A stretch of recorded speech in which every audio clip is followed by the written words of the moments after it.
Assalamualaikum warahmatullahi wabarakatuh. Alhamdulillahi rabbil alamin.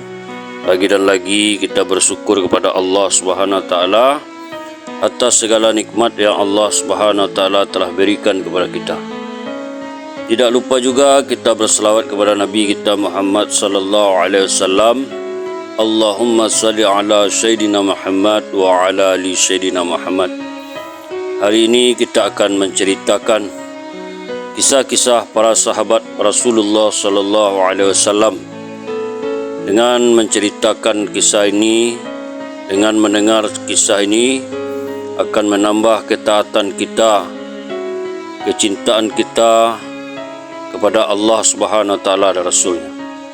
Sebab para sahabat radhiyallahu anhum adalah orang-orang yang sukses, adalah orang-orang yang diberi kebahagiaan oleh Allah, adalah orang-orang yang diridhoi oleh Allah Subhanahu wa taala, baik di kehidupan dunia maupun di kehidupan akhirat. Sebelum kita menceritakan kisah ini, jangan lupa di subscribe, like, komen dan share konten ini.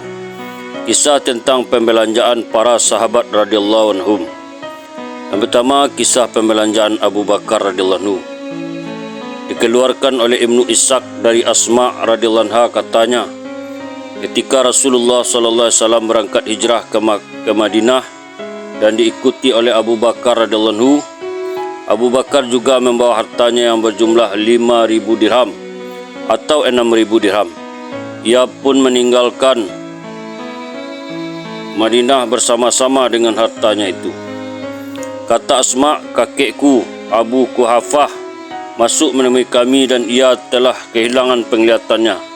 Ia berkata, demi Allah, sesungguhnya ayahmu telah menyebabkan kamu dalam kesusahan kerana telah membawa semua hartanya.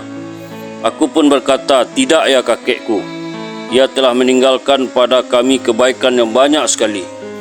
Kata Asma, aku pun mengambil batu-batu yang kecil lalu meletakkannya ke dalam satu lubang yang selalu digunakan oleh ayahku untuk menyimpan uang. Kemudian aku membungkusnya dengan sehelai kain. Aku menarik tangan kakekku dan berkata kepadanya, wahai kakek, letakkanlah tanganmu di atas uang ini. Ia pun meletakkan tangannya di atas harta itu sambil berkata, jika ia meninggalkan sesuatu untukmu, tidaklah mengapa, dan ini adalah simpanan kamu. Ayahku, demi Allah, sesungguhnya tidak meninggalkan apapun, tetapi aku melakukannya semata-mata untuk menenangkan hati kakekku itu. Sebagaimana dalam Al-Bidayah dikeluarkan oleh Ahmad dan At-Tabrani serupa dengan hadis di atas, telah berlalu kisah Abu Bakar radhiyallahu anhu telah membelanjakan 4.000 dirham untuk Ghazwah Tabuk. Kisah tentang pembelanjaan Utsman bin Affan radhiyallahu anhu dikeluarkan oleh Ahmad dari Abdurrahman bin Abbas Salmi radhiyallahu anhu, katanya, Nabi sallallahu alaihi wasallam berkhutbah dan mendorong kaum muslimin agar membelanjakan harta untuk penduduk di Jaisah As-Sarah. Maka Utsman bin Affan radhiyallahu anhu berkata, aku akan mengorbankan 100 unta dengan pelana dan tali kekangnya. Kemudian Rasulullah SAW turun satu trip anak tangga ke bawah dari mimbar itu dan sekali lagi mendorong kaum muslimin agar mengorbankan hartanya. Maka Utsman bin Affan radhiyallahu anhu pun berkata, aku akan mengorbankan 100 unta dengan pelana dan tali kekangnya. Kata Abdul Samad, aku melihat Rasulullah SAW membuat isyarat dengan tangannya, menggoyang-goyangkan tangannya seolah-olah dalam keadaan takjub. Dikeluarkan oleh Al-Baihaqi bahawa Rasulullah SAW telah mengulang-ulang kata itu sebanyak 3 kali mengenai pengorbanan Utsman bin Affan radhiyallahu anhu dengan 300 ekor unta beserta dengan pelana dan tali kekangnya. Kata Abdurrahman, aku bersaksi bahawa Rasulullah SAW telah berkhutbah di atas mimbar. Tidak ada yang akan memudaratkan Utsman setelah hari ini. Sebagaimana dalam Al-Bidayah dikeluarkan juga oleh Abu Nuaim di dalam kitab Al-Hilyah, dikeluarkan oleh Al-Hakim dari Abdurrahman bin Samrah radhiyallahu anhu, katanya, Utsman bin Affan radhiyallahu anhu datang menemui Nabi sallallahu alaihi wasallam dengan membawa 1.000 dinar ketika mempersiapkan Ghazwah ke Jaisah As-Sarah, dan Utsman meletakkannya di dalam pangkuan Rasulullah sallallahu alaihi wasallam. Nabi sallallahu alaihi wasallam menciumnya sambil berkata, Tidak ada yang akan memudaratkan Utsman setelah hari ini jika ia tidak melakukan amal apapun. Rasulullah SAW telah mengulang-ulang perkataan itu beberapa kali. Al-Hakim berkata bahawa hadis ini mempunyai isnad yang sahih. Di dalam hadis Ibnu Umar radhiyallahu anhu, Rasulullah SAW bersabda, "Wahai Allah, janganlah engkau lupakan Utsman. Utsman tidak akan dipersoalkan walaupun ia tidak melakukan amal apapun setelah hari ini." Di dalam riwayat Abu A'di, Darul Qurni, Abu Nuaim dan Ibnu Asakir dari Huzaifah bin Al-Yaman radhiyallahu anhu katanya, Nabi SAW mengirim seseorang untuk menemui Utsman radhiyallahu anhu untuk meminta tolong agar mempersiapkan jamaah yang keluar dalam ekspedisi Jaisa As-Sarah. Utsman radhiyallahu anhu pun mengorbankan 10 dinar dan menumpahkannya di dalam tangannya. Nabi SAW mencium uang itu sambil membalik-balikannya dan berdoa untuk Utsman. Rasulullah SAW bersabda, "Allah mengampuni kamu ya Utsman. Apa yang kamu sembunyikan, apa yang kamu zahirkan dan apa yang akan terjadi hingga ke hari kiamat."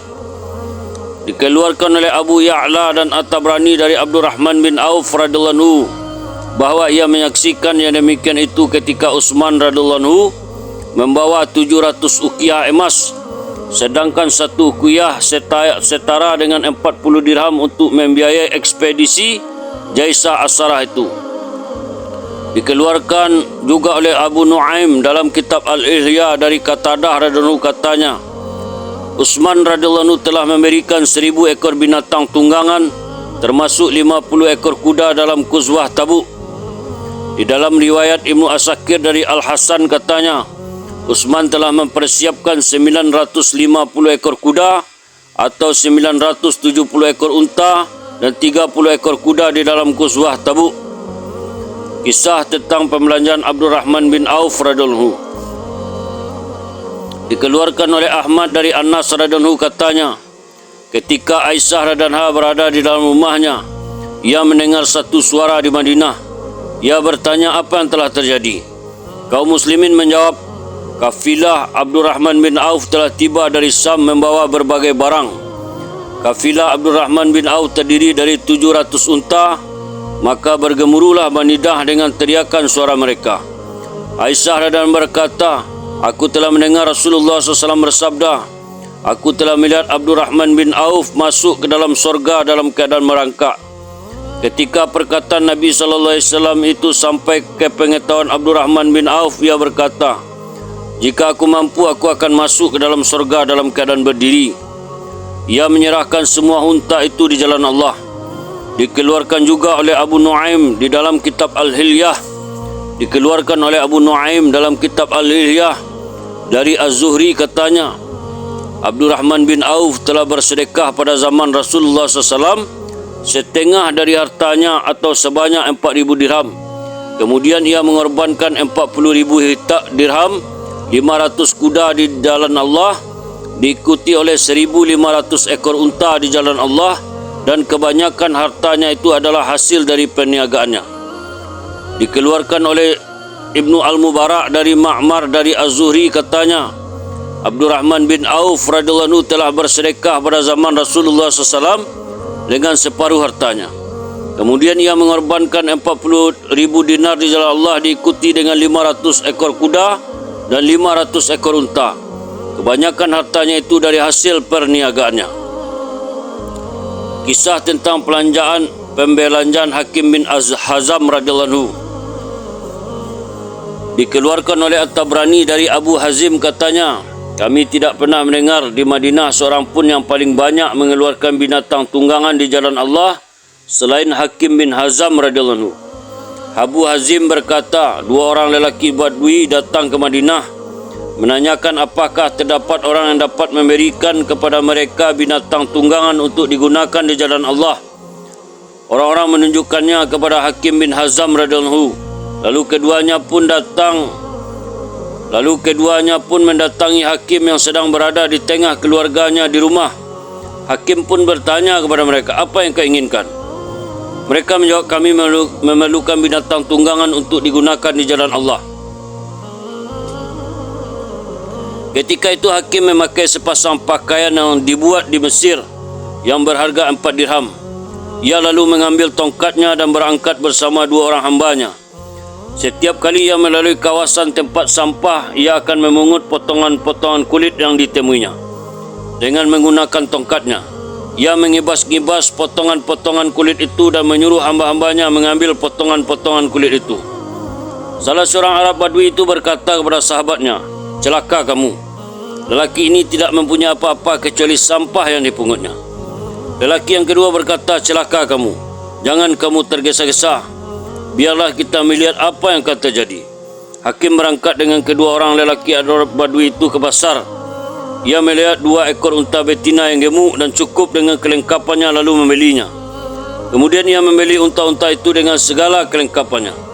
Hakim berkata kepada 2 orang hambanya, "Berikanlah potongan kulit ini kepada mereka dan berilah kepada mereka bekal makanan, gandum, barli dan sedikit uang, dan kemudian berikanlah kepada mereka berdua 2 ekor unta ini." Salah seorang lelaki Arab Badui itu berkata kepada sahabatnya, "Demi Allah, aku belum pernah melihat seorang pemungut barang-barang terbuang yang lebih baik dari lelaki ini."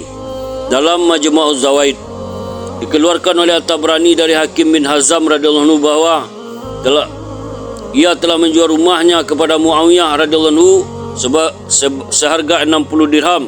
Orang-orang berkata Muawiyah merampas harta benda mereka. Muawiyah berkata, "Demi Allah, aku telah membeli rumah itu, menukarnya dengan wadah kulit arak yang aku teguk pada zaman jahiliyah. Aku bersaksi dengan kamu bahwa rumah itu aku korbankan di jalan Allah untuk orang-orang miskin, untuk memerdekakan hamba, maka siapa di kalangan kami yang tertipu?" Kisah pembelanjaan harta oleh Ibnu Umar dan yang lainnya dikeluarkan oleh Abu Nuaim dalam kitab Al-Hilyah dari Nafi', katanya, Ibnu Umar radhiyallahu anhu telah menjual sebidang tanahnya dengan harga 200 unta. Kemudian ia mengeluarkan 100 ekor unta untuk digunakan di jalan Allah Subhanahu wa taala dan mensyaratkan kepada sahabat-sahabatnya agar tidak menjualnya sebelum mereka melintasi Wadi Qura'. Telah dikemukakan riwayat bahwa bagaimana Ibnu Umar radhiyallahu anhu mendorong orang banyak supaya harta benda untuk jihad di jalan Allah Subhanahu wa taala. Sesungguhnya Umar bin Al-Khattab radhiyallahu anhu telah mengorbankan 200 uqiyah dan Asim bin Adi telah mengorbankan sebanyak 90 wasak buah kurma, sementara Abbas Talhah, Sa'ad bin Ubadah dan Muhammad bin Maslamah radhiyallahu anhum juga telah mengorbankan harta yang banyak di jalan Allah Subhanahu wa taala. Itulah kisah-kisah tentang pembelanjaan para sahabat, pembelanjaan harta para sahabat di jalan Allah Subhanahu wa taala. Semoga menjadi pelajaran yang berharga bagi kita. Kita tutup dengan doa.